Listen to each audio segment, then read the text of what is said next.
नमस्कार, बाजार आज और कल में आप सभी का स्वागत है। मैं हूं स्वाति रायना। बताएंगे बाजार में आज का पूरा एक्शन, साथ ही कल के लिए स्ट्रैटेजी और शेयरों में कमाई के शानदार मौके भी। पूछ सकते हैं सवाल, फोन नंबर नोट कर लीजिए 0222300164 या फिर आप हमें 0222300165 पर कॉल कर सकते हैं। फेसबुक पर @जी बिजनेस ऑनलाइन और ट्विटर पर @जी बिजनेस अपने सवाल भेजें #बाजार आज और कल लिखकर। कल की आपकी तैयारी कराएंगे जी बिजनेस के मैनेजिंग एडिटर अनिल सिंघवी और साथ ही खास मेहमान प्रॉफिट मार्ट सिक्योरिटीज के अविनाश गुरक्ष का। अविनाश जी, स्वागत करते हैं हम आपका आज के शो में। लेकिन सबसे पहले कैसा रहा गुरुवार का बाजार? मंथली एक्सपायरी का दिन था। बाजार में निचले स्तरों से दिखी शानदार रिकवरी। कारोबार के अंत में सेंसेक्स करीब 100 अंकों की बढ़त के साथ 61,873 के लेवल पर बंद हुआ। निफ्टी 36 अंक चढ़कर 18,321 के लेवल पर क्लोज हुआ। बैंक निफ्टी 43,700 के पास हुआ आज सपाट बंद। और आइए अब एडिटर स्टेक में अनिल जी से समझते हैं मंथली एक्सपायरी के दिन कैसा रहा बाजार का ये शानदार प्रदर्शन। वायदा कारोबार की मंथली एक्सपायरी के दिन आज बाजार में दिखा बेहद इंटरेस्टिंग एक्शन और थोड़ा वोलेटाइल भी। शुरुआत कमजोर होना तय थी क्योंकि ग्लोबल मार्केट्स खराब थे, लेकिन हम उतने कमजोर खुले नहीं। लगभग कल ही के लेवल के आसपास भारतीय बाजारों ने शुरुआत की और उसके बाद काफी समय उसी रेंज के आसपास बिताया। फिर धीरे धीरे प्रॉफिट बुकिंग आती दिखी और बाजार हल्के नीचे कमजोर होते नजर आए। 18,200 के आसपास निफ्टी पहुंचा और वहां पर मजबूत सपोर्ट लिया। यही हाल बैंक निफ्टी का भी था। 43,375 400 के आसपास जो मजबूत सपोर्ट है, बैंक निफ्टी भी वहां पर पहुंचा और वहीं पर सपोर्ट लिया। आखिरी 1.5 घंटा बाजार के लिए बड़े कमाल का था। जब 2 बजे बाजार दिन के निचले स्तरों के आसपास थे, वहीं से एक यू टर्न लिया, स्मार्ट और शार्प रिकवरी दिखाई और 1.5 घंटे में सारे नुकसान की भरपाई करके दिन के हाईएस्ट पॉइंट पर जाकर बंद होते हुए नजर आए। बैंक निफ्टी एकदम फ्लैट 3 पॉइंट ऊपर था। निफ्टी 18,300 के ऊपर फिर से बंद होने में कामयाब रहा 35 अंकों की मजबूती के साथ और लगभग 100 पॉइंट चढ़ गया सेंसेक्स भी। लेकिन सुबह से आज मिड कैप और स्मॉल कैप शेयरों में तेजी का रुझान बरकरार था। लगातार खरीदारी होती दिख रही थी और स्क्रीन पर तेजी आना और आखिरी 1 घंटे में आना ये कॉन्फिडेंस बढ़ाने वाला था। तो मई की पूरी सीरीज भी अच्छी थी और सीरीज का समापन भी भारतीय बाजारों ने अच्छे पॉजिटिव नोट के साथ किया। अब ग्लोबल मार्केट्स की कमजोरी के बावजूद और डाउ फ्यूचर्स के नीचे रहने के बावजूद भारतीय बाजारों में अगर रिकवरी आई है तो उस रिकवरी की पूरी क्रेडिट दी जाए लोकल फंड्स को, एफआईज को। दोनों ही मिलकर खरीदारी करते हुए दिख रहे हैं और इस खरीदारी का असर भारतीय बाजारों में आज आपको दिखा। एक्सपायरी के दिन बेहद शानदार कारोबार, दिन के हाईएस्ट पॉइंट पर क्लोजिंग। बिल्कुल। और अविनाश जी, आपको कैसा लगा आज का बाजार? मंथली एक्सपायरी काफी शानदार रही बाजार की। नए सीरीज की शुरुआत कैसी देख रहे हैं? नहीं, बिल्कुल स्वाति, मुझे लग रहा है कि जो सेकंड हाफ में जो अच्छी रिकवरी आ गई वो बाजार के लिए बहुत अच्छी थी। मेरे ख्याल से देखिए 18,300 का लेवल निफ्टी ने क्रॉस किया है। मेरे ख्याल से जब तक बाजार 18,275 18,300 के लेवल में रहता है तब तक कोई चिंता की बात नहीं है और मेरे ख्याल से अभी नतीजों का सीजन ऑलमोस्ट खत्म हो चुका है। मार्केट अभी मानसून के फैक्टर को बहुत क्लोजली वॉच करेगा, किस प्रकार का मानसून का रिपोर्ट आता है और उसके बाद इन्फ्लेशन का आंकड़ा किस प्रकार से निकलता है, वो मेरे ख्याल से काफी इंपॉर्टेंट रहेगा। आज भी एफआईआईज में एक अच्छी खासी लिक्विडिटी मार्केट में डाली है, तो मैं समझता हूं कि डॉलर एप्रिशिएट होता है तो इसका असर इंडियन रुपी पे आएगा और इसका मतलब है कि काफी फ्लोज और मार्केट्स में आने की उम्मीद है। तो नेट पॉजिटिव आउटलुक है। मेरे ख्याल से बाय ऑन डिप्स का मार्केट है। अच्छे क्वालिटी स्टॉक्स पे निवेशकों को नजर रखनी चाहिए और इंडेक्स मुझे लग रहा है कि 18,200 18,300 एक सपोर्ट अगर लेता है तो मेरे ख्याल से यहां से मार्केट भागे आने वाले हफ्ते में अच्छी खासी अपसाइड दिखाने की क्षमता रखता है। बिल्कुल सर। और लॉन्ग टर्म के लिए कौन से स्टॉक में आपकी राय रहेगी? Value pick? Swati, long term के लिए एक ऐसी कंपनी है जो बेसिकली स्टील कास्टिंग्स में स्पेशलाइज करती है और इंडिया में काफी वेल नोन है। कंपनी का नाम है स्टील कास्ट लिमिटेड। ये कंपनी बेसिकली स्टील कास्टिंग के बिजनेस में कम से कम 15-20 साल से है और बहुत ही यूनिक प्ले है क्योंकि ये ऑटो सेक्टर के लिए नहीं but infrastructure sector, mining sector, earth moving sector, cement sector, ऐसे बड़े सेक्टर को केटर करती है। अभी कल ही कंपनी के नतीजे आ गए। 476 करोड़ के रेवेन्यू पे इन्होंने करीबन 70 करोड़ का प्रॉफिट किया था जो पिछले साल करीबन 35 करोड़ था। तो ऑलमोस्ट 100% प्रॉफिट बढ़ा है। मैनेजमेंट ने ये भी कहा है कि आने वाले साल में इनको एक्सपोर्ट मार्केट से और बढ़त मिलेगी, क्योंकि ऑर्डर बुक काफी अच्छी है, करीबन 125-130 करोड़ की ऑर्डर है। इनको अमेरिकन रेल से एक बहुत अच्छा बड़ा कॉन्ट्रैक्ट मिला है, जिसका भी फायदा इनको मिलेगा। और सबसे बड़ी बात, खर्चा कम करने के लिए इन्होंने खुद का सोलर पावर प्लांट और हाइब्रिड पावर प्लांट सेटअप किया है, तो इसका भी फायदा करीबन कॉस्ट में 8-10 करोड़ सालाना इनको मिलना चाहिए। तो हमारा मानना है स्वाति कि अगले साल कम से कम मेरे ख्याल से जो 42 या 43 रुपए की अर्निंग आएगी, इस साल 34 रुपए की अर्निंग आई है, तो उस पॉइंट ऑफ व्यू से कम 700 सवा 700 का टारगेट प्राइस आपको अगले 6 से 12 महीने में पॉसिबल लग रहा है। तो अच्छी वैल्यू पिक है, प्राइस भी काफी अट्रैक्टिव है, तो मैं समझता हूँ कि 720 725 के टारगेट प्राइस के लिए इसको खरीदना चाहिए। स्टील कास्ट लॉन्ग टर्म की खरीदारी का स्टॉक अविनाश जी की पसंद। आइए अब सवाल जवाब का सिलसिला भी शुरू करते हैं। पहला सवाल हमारे पास व्हाट्सएप पर आ रहा है अंबाला से श्रीनिवास जैन का। टाटा स्टील इनके पास है और 500 शेयर 107 की खरीद। टाटा स्टील में जानना चाह रहे हैं सर कि फिलहाल इनकी स्ट्रैटेजी क्या रहे। सर, टाटा स्टील कैसा लग रहा है आपको ये स्टॉक, और क्या राय रहेगी करंट लेवल्स पर हमारे दर्शक के लिए आपकी? नहीं, मेरे ख्याल से देखिए, मेटल सेक्टर में आज काफी बिकवाली देखने को मिली, और मेटल सेक्टर में हमको लग रहा है कि आने वाले 1-2 क्वार्टर स्वाति काफी चैलेंजिंग रहेंगे। हालांकि अगर इनका नजरिया कम से कम 6 से 12 महीने तो ये होल्ड कर सकते हैं, लेकिन in the near term stock में कोई बड़ी तेजी आएगी ऐसा लगता नहीं है, क्योंकि ओवरऑल मेटल मार्केट थोड़ा सा वीक है। नंबर्स भी मुझे लग रहा है कि जो जून क्वार्टर के भी आएंगे उसमें भी कोई अच्छी बढ़त आएगी ऐसा लगता नहीं है। तो मेरे ख्याल से 6 to 12 मंथ्स का नजरिया है तो होल्ड करिए, बट शॉर्ट टर्म में कोई बड़ी अपसाइड आएगी ऐसा लगता नहीं है। ओके, तो लंबी अवधि के नजरिए के लिए टाटा स्टील आप होल्ड करें, ये आपके लिए सलाह आ रही है हमारे आज के एक्सपर्ट की तरफ से। अगला सवाल लखनऊ से RS उपाध्याय जी भेज रहे हैं हमें। टीवीएस मोटर्स 300 शेयर है, 250 की खरीद है इनकी इस स्टॉक पर, ऑटो सेक्टर का ये स्टॉक। सर, टीवीएस मोटर 250 का खरीदा था, 1283 अभी भाव है टीवीएस मोटर के। मुनाफा काफी बेहतरीन मुनाफा ये इन्होंने कमाया है अपने स्टॉक से। बातों बात ही तो समझ में आता कि इन्होंने अब फिलहाल आगे कितने समय का व्यू रखा है इस स्टॉक पर, लेकिन कैसा लगता है आपको ये स्टॉक ऑटो सेक्टर का, और बने रहना चाहिए अभी इनको और मुनाफे के लिए, कि थोड़ा प्रॉफिट बुकिंग की सलाह रहेगी आपकी? नहीं, मुझे लग रहा है कि स्वाति इन्होंने बहुत ही अच्छे भाव पे ये शेयर खरीदा है। मेरे ख्याल से ऑलमोस्ट 4 गुना ये शेयर बढ़ चुका है, तो थोड़ा बहुत तो मुनाफा वसूली इनको करना चाहिए। लेकिन मेरे ख्याल से टू व्हीलर स्पेस में टीवीएस मोटर्स एक आउट परफॉर्मिंग स्टॉक है। आने वाले समय में होपफुली मानसून अगर ठीक ठाक रहती है तो टू व्हीलर सेक्टर में और भी अच्छी बढ़त पॉसिबल लग रही है, तो थोड़ा सा मुनाफा वसूल करिए और बैलेंस क्वांटिटी होल्ड करिए। मुझे लग रहा है कि इस लेवल से भी अच्छी बढ़त होगी, लेकिन इस प्राइस पे थोड़ा सा मुनाफा वसूल करके अपना कैपिटल फ्री करें। ओके, तो थोड़ा बहुत मुनाफा वसूलने की सलाह टीवीएस मोटर्स में आपके लिए, यही राय है अविनाश जी की। पाटन से धर्मेंद्र हमारे साथ है। नमस्कार, बताइए कौन से स्टॉक पर सवाल है आपका? नमस्कार जी, सवाल पूछिए। हेलो। हाँ, हेलो जी धर्मेंद्र जी, क्या सवाल है? मेरे पास तेजस नेटवर्क है 300 शेयर, और रोलेक्स रिंग्स है 250 शेयर। रोलेक्स रिंग 1850 के भाव से है, और तेजस नेटवर्क 49 रुपए के भाव से 49। तो मैं क्या करूँ, शेयर करूँ या होल्ड करूँ? 49 कब लिया आपने? हाँ। तेजस नेटवर्क? तेजस नेटवर्क 3 बरस हो गया है, कोविड के समय लिया था। कोविड के टाइम का आपका ये जो आपने मेहनत की है और जो तपस्या है आपको दिख रही है, बहुत ही अच्छा मुनाफा आपको है, बहुत बहुत बधाई उसके लिए सबसे पहले। और मैं सबसे पहले तेजस नेटवर्क पर ही पूछना चाहूंगी अविनाश जी से, सर मुनाफा तो अच्छा कमा लिया, 49 की इनकी खरीद रही कोविड के टाइम की, अब क्या करें?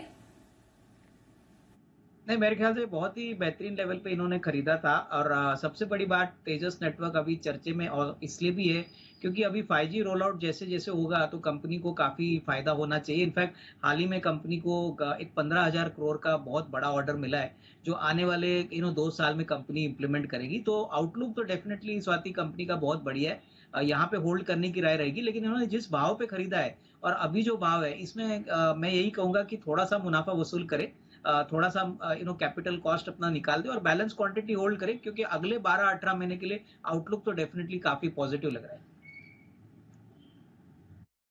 ओके, तो आउटलुक काफी पॉजिटिव आपके स्टॉक का, थोड़ा मुनाफा वसूलने की सलाह आपके लिए हमारे एक्सपर्ट की तरफ से। दूसरा स्टॉक सर इनका रोलेक्स रिंग्स का है। एक बार थोड़ा सा अपना खरीद भाव बता देंगे। Hello, Rolex ring Rolex rings का खरीद भाव बता दीजिए। ये 1850 अभी 10 दिन के पहले खरीदा। 18 1850 का रोलेक्स रिंग्स का, इसमें भी अच्छा मुनाफा इन्हें है। सर क्या करें रोलेक्स रिंग्स स्टॉक पर? नहीं, मुझे लग रहा है कि रोलेक्स रिंग्स में भी इनको पोजीशन होल्ड करनी चाहिए। देखिए, ये स्टॉक एक ऐसा स्टॉक है और कंपनी बेसिकली बेयरिंग कंपनीज के लिए जो बेयरिंग की रिंग होती है, केस रिंग होती है, वो बनाती है। इनके काफी बड़े कस्टमर्स है, जैसे एसकेएफ है, शैफलर इंडिया है। एक्सपोर्ट भी काफी बड़ी मात्रा में ये कर रहे हैं क्योंकि इनको काफी बड़े ऑर्डर्स इलेक्ट्रिक व्हीकल कंपनी से भी मिले। तो मुझे लग रहा है कि इनको यहाँ से होल्ड करना चाहिए। ये स्टॉक अभी इन्होंने हाल ही में खरीदा है। यहाँ पे भी प्रोस्पेक्ट्स काफी अच्छे हैं और अगर नजरिया 6 से 12 महीने तो अच्छी खासी यहाँ से भी रिस्क रिवॉर्ड इनको मिल सकती है, तो होल्ड करने की राय। रोलेक्स रिंग्स होल्ड करने की सलाह अविनाश गोरक्षकर आपको दे रहे हैं।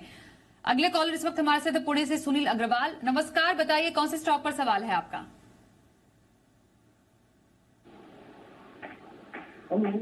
सुनील जी, कौन सा स्टॉक है आपके पास? नोवा कॉर्पोरेशन 81 का 500 शेयर है। एरकॉन के? हेलो,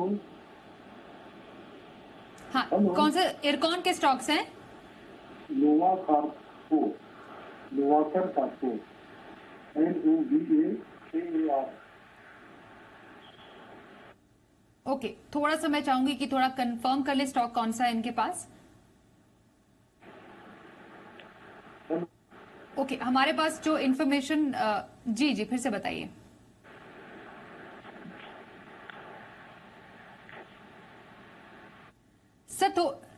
सर थोड़ी देर में आपसे फिर से कांटेक्ट करते हैं। थोड़ा आपकी आवाज क्लियर नहीं आ रही, इसलिए हम आपका सवाल नहीं समझ पा रहे हैं।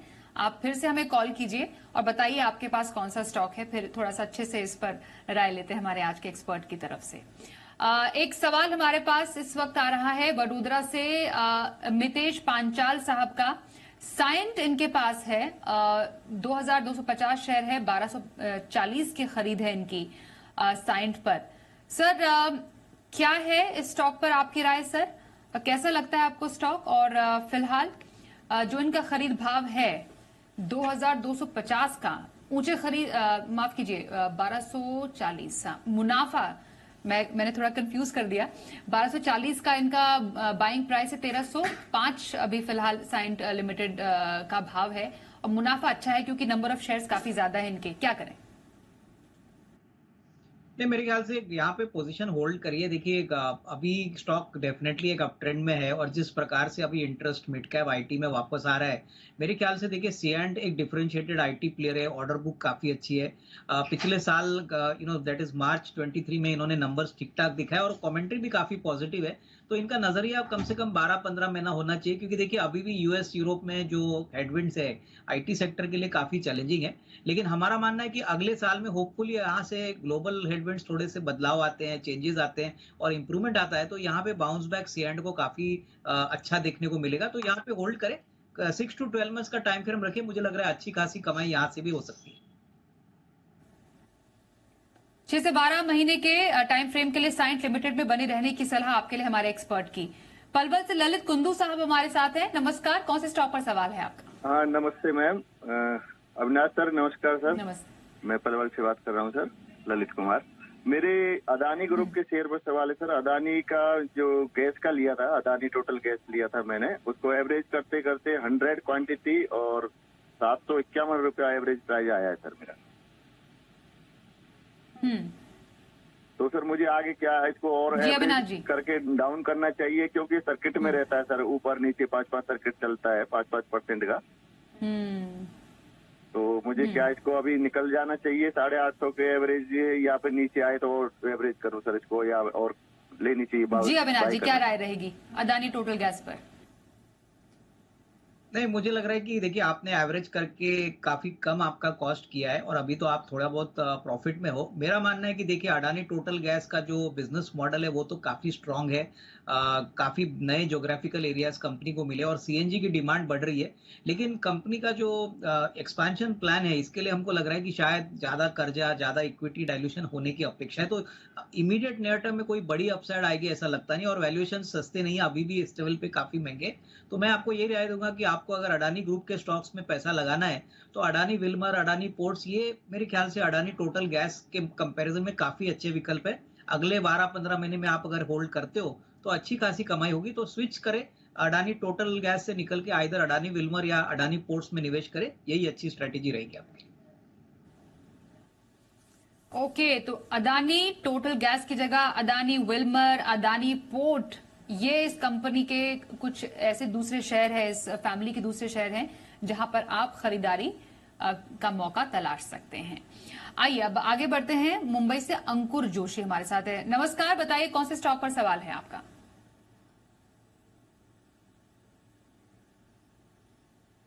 अंकुर जी सुन पा रहे हैं? सवाल पूछिए। अंकुर जी सवाल ओके, बात नहीं हो पा रही अंकुर जी से। कोचिन शिपयार्ड है इनके पास सर, 315 शेयर और 640 की खरीद काफी ऊंची है इनकी। 52,000 का नुकसान भी इन्हें झेलना पड़ रहा है। कोचिन शिपयार्ड में फिलहाल अभी नुकसान है, तो क्या करें? देखिए मुझे लग रहा है कि कोचिन शिपयार्ड का जो शेयर का प्राइस है वो इसलिए गिरा है क्योंकि चौथी तिमाही के नंबर्स उम्मीद से काफी कम आ गए।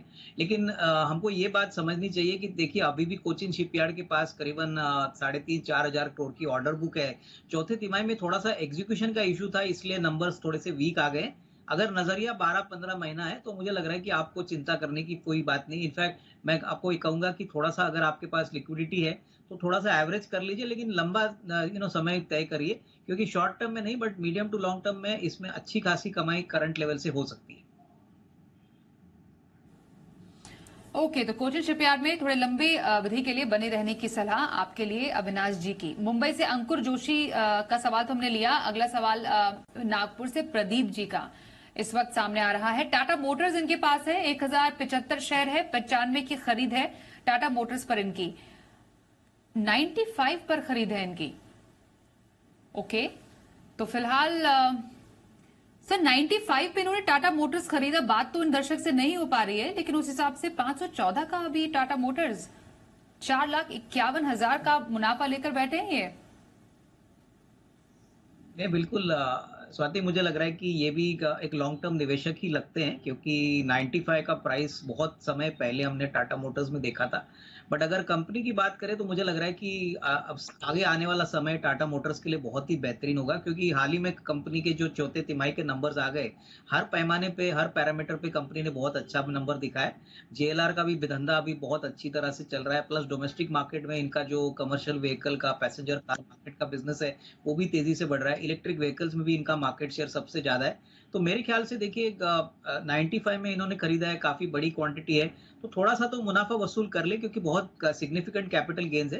लेकिन बैलेंस क्वांटिटी होल्ड करें क्योंकि आने वाले साल 1.5 साल में मुझे लग रहा है कि यहां से भी अच्छी तेजी टाटा मोटर्स में देखने को मिलेगी। कल के बाजार पर क्या रखी स्ट्रैटेजी, खास और बाजार के लिए अहम संकेत, समझते हैं अनिल जी से। वायदा कारोबार की मंथली एक्सपायरी के दिन आज बाजार में दिखा बेहद इंटरेस्टिंग एक्शन और थोड़ा वोलेटाइल भी। शुरुआत कमजोर होना तय थी क्योंकि ग्लोबल मार्केट्स खराब थे, लेकिन हम उतने कमजोर खुले नहीं। लगभग कली के लेवल के आसपास भारतीय बाजारों ने शुरुआत की और उसके बाद काफी समय उसी रेंज के आसपास बिताया। फिर धीरे धीरे प्रॉफिट बुकिंग आती दिखी और बाजार हल्के नीचे कमजोर होते नजर आए। 18,200 के आसपास निफ्टी पहुंचा और वहां पर मजबूत सपोर्ट लिया। यही हाल बैंक निफ्टी का भी था। 43,375-400 के आसपास जो मजबूत सपोर्ट है, बैंक निफ्टी भी वहां पर पहुंचा और वहीं पर सपोर्ट लिया। आखिरी 1.5 घंटा बाजार के लिए बड़े कमाल का था। जब 2 बजे बाजार दिन के निचले स्तरों के आसपास थे, वहीं से एक यू टर्न लिया, स्मार्ट और शार्प रिकवरी दिखाई और 1.5 घंटे में सारे नुकसान की भरपाई करके दिन के हाईएस्ट पॉइंट पर जाकर बंद होते हुए नजर आए। बैंक निफ्टी एकदम फ्लैट 3 पॉइंट ऊपर था। निफ्टी 18,300 के ऊपर फिर से बंद होने में कामयाब रहा 35 अंकों की मजबूती के साथ और लगभग 100 पॉइंट चढ़ गया सेंसेक्स भी। लेकिन सुबह से आज मिड कैप और स्मॉल कैप शेयरों में तेजी का रुझान बरकरार था। आइए अब देखते हैं कल की option strategy.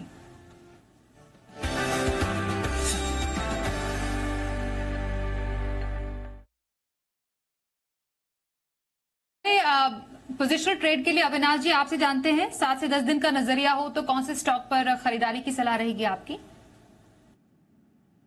Swati, positional stock के लिए अगर 8 से 10 दिन का नजरिया है तो हमको आईसीआईसीआई बैंक काफी पसंद है। 940 का रेट है, हमको लग रहा है कि करीबन 1050 का एक लेवल आपको मिल सकता है। यहाँ पे करीबन 885, 886 का एक स्टॉप लॉस रखिए। मेरे ख्याल से 8 से 10 दिन के लिए एक अच्छा खासा रिस्क रिवॉर्ड बन सकता है। हालांकि मीडियम टर्म व्यू तो पॉजिटिव है, लेकिन 8 से 10 दिन के लिए 1050 का टारगेट प्राइस लेके यहाँ पे खरीदी की जा सकती है।